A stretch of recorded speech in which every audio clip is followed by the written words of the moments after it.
Well, two of the most powerful AI agents created fake human profiles to try to trick people in attempted cyber attacks. In the most serious case, Anthropic's Mythos tried to gain access to a service by using the fake profiles to send private messages and then hide the evidence.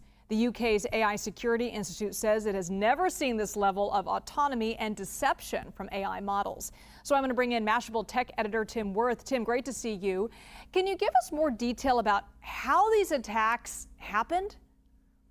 Yeah, they're really concerning, right? We know these new models from Anthropic, from OpenAI, are extraordinarily sophisticated, especially at cybersecurity type hacking. So the UK's AI Security Institute set out to test their capabilities, and they specifically removed some safeguards that would normally be in place.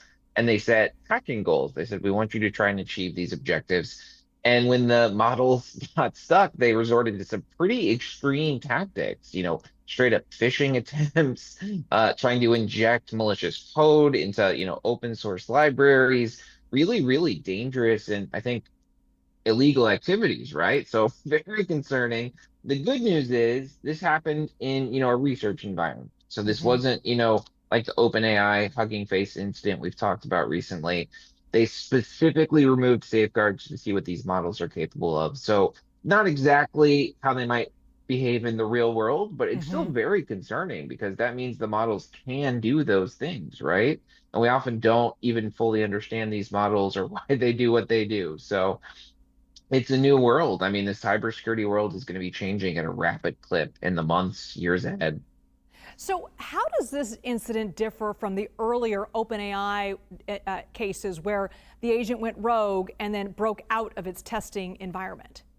Yeah, that one was probably the most concerning because, OpenAI was testing that model in-house. They had it no internet access, completely walled off, they thought. It still found a way. It found a what we call a zero-day bug, which means an undiscovered bug that let it worm its way out onto the internet and escape containment and actually hack a third-party organization. So yeah, in this latest incident, we just have more confirmation that these models are very capable of doing that.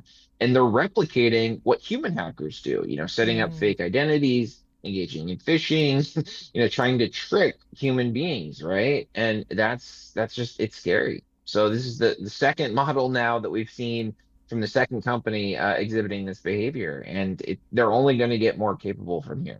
And it's important to note that, we're seeing so many other models now on the market, many of which are from China, which are the open models, and then they have the closed models like Anthropic and OpenAI. I'm curious, so with all these different models there out there available for people to use, how worried should people be about these AI hacks? Yeah, I think it's unlikely that, AI is going to be hacking into your personal Gmail or something like that. I think we're just entering into a new paradigm where bad actors are going to have access to maybe not these exact tools, but tools that are extraordinarily capable. And really, the only way we're going to be able to respond to them is to use AI. We're going to have new AI tools that can kind of respond in real time and keep our systems safe. So, the good news is the same models that are going to be used for nefarious purposes are going to be used for positive purposes to Sure. protect us all, right? But it's a new reality and we are going to have to adapt. Tim Werth, great to talk to you. Thanks so much.